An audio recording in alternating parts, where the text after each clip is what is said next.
Chapter 9, Arrow.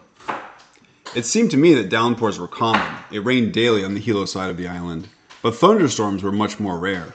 The raindrops disappeared into the gravel driveway, and water gushed out of the rain gutters, forming puddles at the outlets. It was a type of storm that took all of your senses if you let it. The large black truck loomed directly in front of the house, and there were more people than my mom had yet had over, here to plan and pack for Keanakolu. "Just leave it here then," Mom shouted over the storm. "We'll load when it clears." Jason had come to load up our stuff and then go back to get his. He wanted to have the camper stove and his group gear ready to be unloaded first. The storms had us all thrown off. We had packed all our personal bags and half the kitchen the night before, and I had gotten up early to make everyone breakfast and PB&Js for the road trip. I was invigorated by the electricity in the air and the anticipation of the trip. The packing delay deflated me. I lost steam.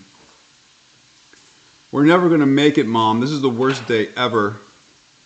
I had to let my anger and disappointment out somehow. It was like I held the strings of the mom puppet. She started getting flustered the moment I opened my mouth. Usually the lecture would have begun instantly. She'd attempt to cover up her angst and overwhelm that with that therapy voice she learned back in school at her first career. I always saw through it. Today was different. She did something rare in her repertoire. She picked up her African harp and started plucking. The resonant notes drew attention away from the outside storm and the inside disarray and pulled me back into the living room. The comfort of windows that sealed shut rather than the typical island jalousies that let all the noise in. No matter how much my mind wanted to stay upset, my body loosened and I was drawn in. Sensing my shift, Aslan came over, crawled into my lap, and said, "Hold you," his baby talk for wanting to be held. All the tension melted out of my tummy as he settled in. Bear and River came over too and got Grandma playing a silent game of Uno. We weren't making it up the mountain, but things were okay. We stayed that way for quite a while. Finally, the rain turned to mist, and momentarily all was quiet. After checking the forecast, and another visit from the big black truck, we loaded up and began the journey north. We squoze into the crossover. Squeezed? Sure.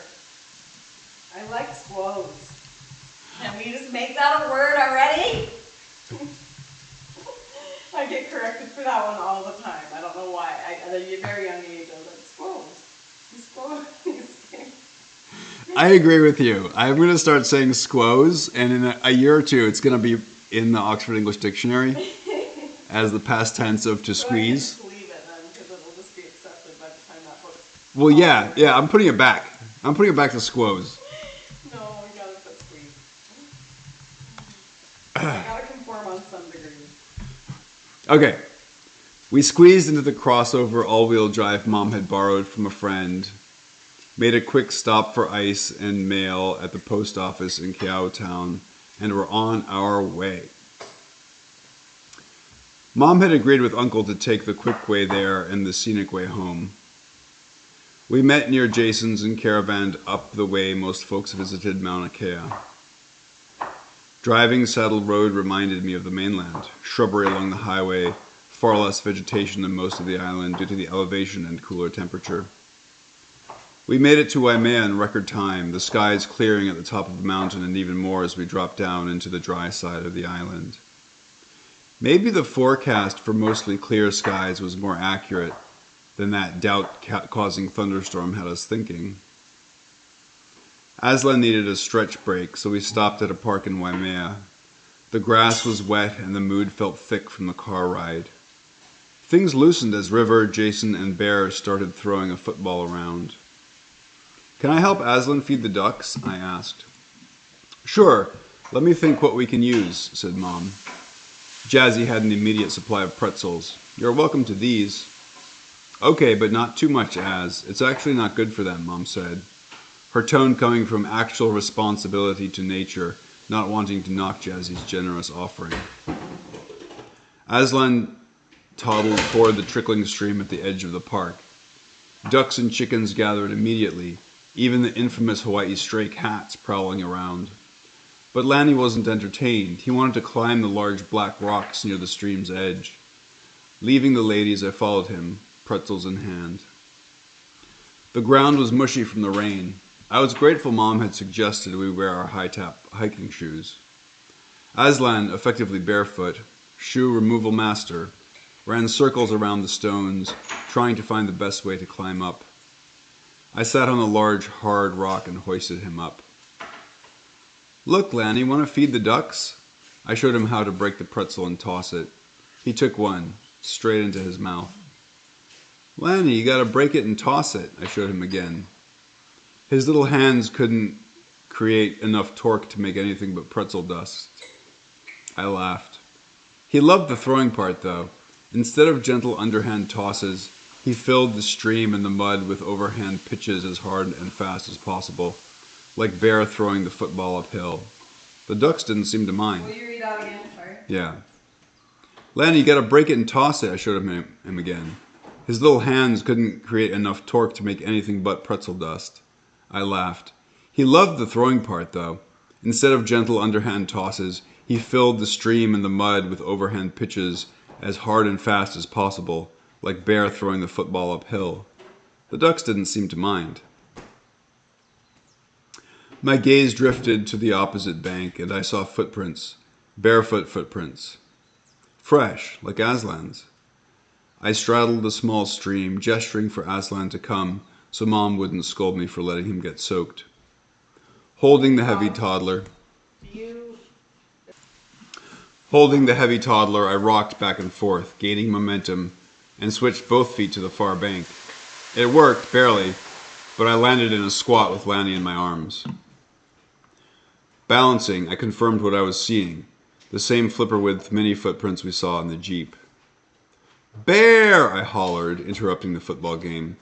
I leapt back over the stream, leaving Lanny to his fate for only a moment. When Bear jogged down, I explained rapidly about the footprints. "Do they lead anywhere?" he asked. "I didn't track them. I have Lanny." "We'll take him back to Mom." I grabbed Aslan, who was not happy about it. "I'll go tell her to come down. Bear, watch him for a second." I couldn't make the request without sharing some details, enough that River's curiosity got hooked. "You can stay and help with Lan," I told her. "Let her come, Azure. I have Grandma and Jazzy," Mom called. "Fine," I said with a slight eye roll. I had wanted it to stay secret until we knew more. River always blabbed to the adults. We jogged to meet Bear, who had tracked the footprints up to another layer of parking lot. They led to a pair of shower trees that had coated the asphalt with pink, white, and orange flower debris. Chickens and stray cats scattered around the area. "Pretty smelly up here," I noted. River covered her nose. "The footprints trail off right at the midpoint of the two trees," Bear said. "And that is the yucky smell," he added, pointing. A wide scatter of whole fish remains lay across the parking lot, about 5 cars wide.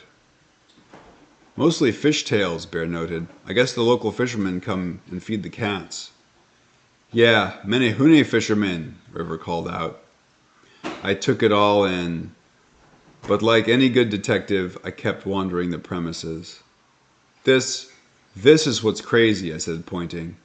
Space had been cleared in the debris. On the open asphalt was a giant arrow outlined in sidewalk chalk. Keanakolu. Inside the double-wide bubble print arrow, the word Keanakolu was written. The evidence was undeniable. The Menehune seemed to be watching us, always one step ahead. The double print arrow is supposed to be in there. Will you make a note? Because chat edited it out. But how? Did they just know that fishermen threw bones and they matched the clue? Or were these a team of sailor Menehune, net-casting little people? I couldn't believe I was having these wild, unreasonable thoughts and fully wondering about magical humans. Under the arrow, written again, "It's not what it seems." "Damn," I muttered under my breath. My mom cursed a lot. It wore off on me. "This is a little wild to take in, Bear." Bear was fidgeting and sidestepping, an action that had replaced his childhood skipping. A sure sign he was excited. We were on an adventure. Let the clue hunt at Keanakolu begin.